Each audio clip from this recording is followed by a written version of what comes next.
This is Nicole Schreiber, and this is my presentation on Osama bin Laden and the terrorist group of Al-Qaeda. Osama bin Laden was born on March 10, 1957, in Saudi Arabia. His parents were billionaire Mohammed bin Awad bin Laden and Hamida al-Attaz, who raised him as a devout Sunni Muslim. His full name is Usama bin Mohammed bin Awad bin Laden. Osama bin Laden was the 17th child of possibly 50 or more. He became a billionaire by operating the largest construction company in Saudi Arabia. His construction work included many palaces of the royals as well as renovations of holy sites including Mecca and Medina, as well as the Dome of the Rock and Al-Aqsa Mosque in Jerusalem. After Osama's father passed away in a plane crash in 1967, he inherited millions of dollars. Osama bin Laden was the misfit of his family. He was the only child of his father's fourth and last wife. It was not typical for Saudi elite families to have neither parent from Saudi Arabia. Therefore, Osama bin Laden was an outcast in that his father was from Yemen and his mother was Syrian. Bin Laden was known to have 5 wives and a possible 6th wife, with whom he fathered between 20 to 26 children with. After leaving the university, where he became interested in religion and interpreting the Quran, he joined the Mujahideen forces in Pakistan to fight the Soviet Union in Afghanistan.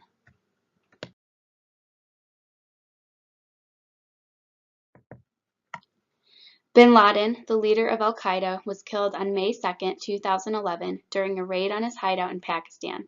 It was ordered after 9/11 that bin Laden was to be captured dead or alive. It took years until they were able to pinpoint his location and plan an attack that would end in the death of Osama.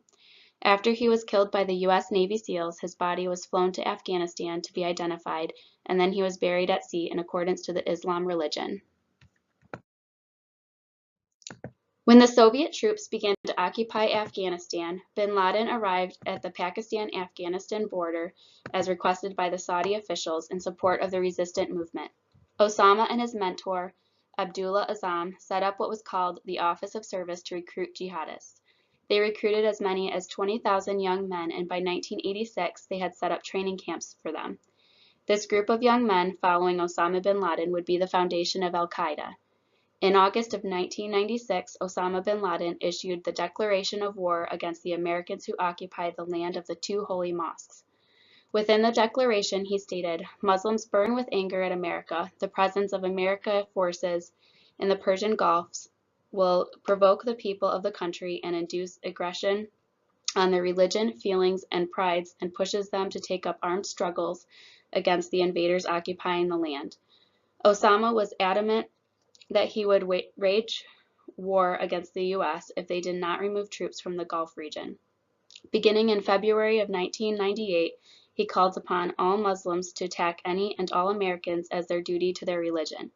That June, the American grand jury issued an indictment to charge Osama bin Laden with conspiring to attack the U.S., as well as providing for terrorists around the world financially.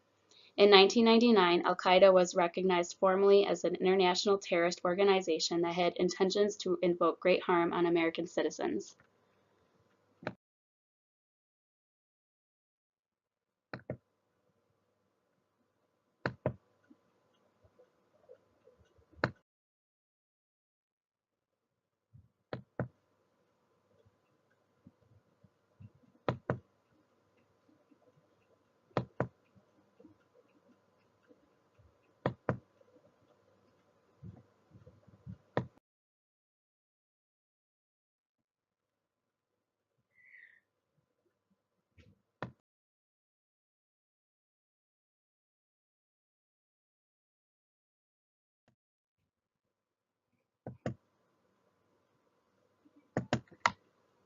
While Al-Qaeda had specific reasons for attacking America, it is hard to understand how anyone could be capable of so much hate and to inflict the amount of death and pain that we felt that day. On the morning of September 11th, 19 hijackers took control of 4 planes that were headed for the West Coast, since they were the ones that were loaded with the most fuel. Orchestrated by Osama bin Laden, the hijacked planes had plans of striking 3 power sources of our country: Wall Street, the Pentagon, and presumably the White House. The last target is projected as a plane crashed in Shanksville, Pennsylvania after 2 brave passengers attacked the terrorists. The death toll of the attack was 2,975 people. After 9/11, the Department of Homeland Security was created. 22 federal agencies were combined to make one unified department. The goal was to create a more secure America that is better prepared to take action against enemy threats. Homeland Security now has a comprehensive national strategy to protect our land from terrorism and to prevent future attacks. The Patriot Act was put into place on October 26, 2001, in the wake of the September 11th attack. The title is an acronym which stands for Uniting and Strengthening America by Providing Appropriate Tools Required to Intercept and Obstruct Terrorism. This act allowed for the tools that were necessary to fight terrorism to be implemented by law enforcement. They were now allowed to use surveillance to follow sophisticated terrorists, conduct investigations without tipping off terrorists, and have the ability to obtain a court order for business records involving national security terrorist cases. The Transportation Security Administration, or TSA, was also created after the attack of 2001 to implement new security and screening procedures in airports across our nation. TSA now utilizes a watch list for those who pose a risk to flying safety. TSA has also banned things such as liquids and box cutters, which were used in the 9/11 hijackings.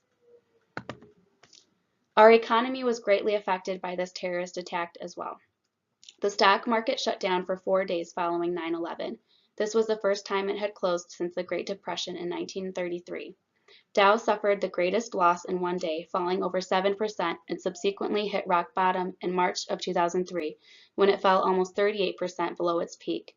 By March of 2001, our country was in full-blown recession. Unemployment rates hit the lowest in 2003 at 6%. While the recession has ended, since November of 2001, it was years before the unemployment rate would fall again. Health issues have also been prevalent following the September 11th attacks. Psychological problems including depression, substance abuse, and PTSD have been problems with 15 to 20% of people who witnessed the attacks firsthand, including the first responders. The amount of those affected by asthma who were in the impact areas after the attack are 6 times higher than the national rate, falling at 1 in 10 people.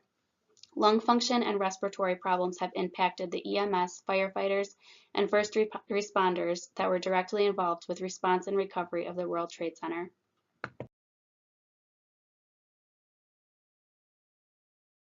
Of 9/11 have been apprehended. Khaled Sheikh Mohammed, who was one of the architects of 9/11, was captured in 2003 and sent to Guantanamo Bay, which is a naval detention center in Cuba. He has confessed to being involved in 29 other terrorist operations as well. He is currently undergoing trial by military commissions. Zacarias Moussaoui claimed to be the 20th hijacker of the planes involved in the 9/11 attack. He was one of the first suspects to be tried for his connection in the attack, as well as the first to be tried in the United States. He attended the same flight school as the other hijackers, but his instructor found him suspicious and called the FBI. He was arrested before the attacks took place, but he was indicted on charges of conspiracy to commit an act of terrorism, among other charges. He was tried in federal court and is serving a life sentence without parole in a supermax facility in Colorado. Another person involved with the attacks was Ramzi bin al-Saeb. He was supposed to hijack a plane during the attack on the U.S., but was unable to enter our country due to issues obtaining a visa. He was, however, charged with wiring money and passing information between al-Qaeda and other hijackers. He was captured in 2002 and sent to Guantanamo Bay in 2003 and held as a high-value detainee along with Khaled Sheikh Mohammed. He will be tried by military commissions as well.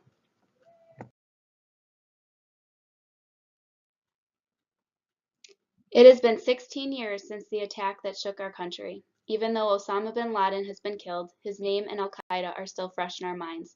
Our economy has since recovered, but the health effects and psychological damage will last for many years to come.